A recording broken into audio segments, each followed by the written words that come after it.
Ihany zavatra ivorintsika androany nampamorinintsika mpanao gazety androany dia zavatra anankiray. Ny zavatra nisy zany dia nisy ny fitaraina napetraky ny ministeran'ny énergie sy hydrocarbure teto anivon'ny ministera délégué misana gendarmerie mahakasika resaka frelatage na hoe fanapohana solika zany tany Tamatavy.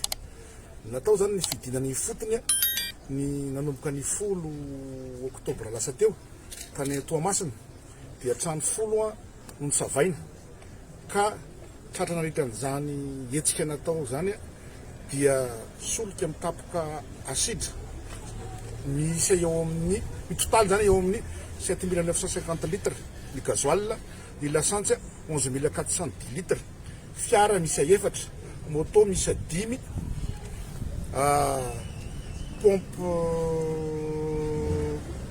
pompe zany misy 8, de citerne anakefatra mikejaina daholo ireo ora tomboka ny fitsarana androany.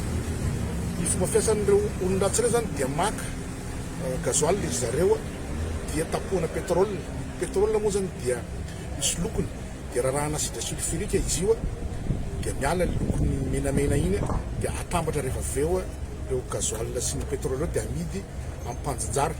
Ny toerana namarotana azy zany dia amin'iny faritra avaratry ny Tamatavy iny Toamasina iny Mananara, Maroantsetra, Fenerive iny zany mamarotana zareo an'ireo gasoil sy citerne frelaté ireo.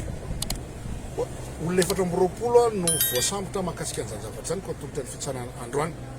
Izany rehetrarehetra zany dia noho ny fiarahamasina izy teto amin'ny section de recherche criminelle fiadanana sy zareo ao amin'ny OMS satria ny OMS dia sampana anankiray manenjika an'io resaka cas infraction koa zany.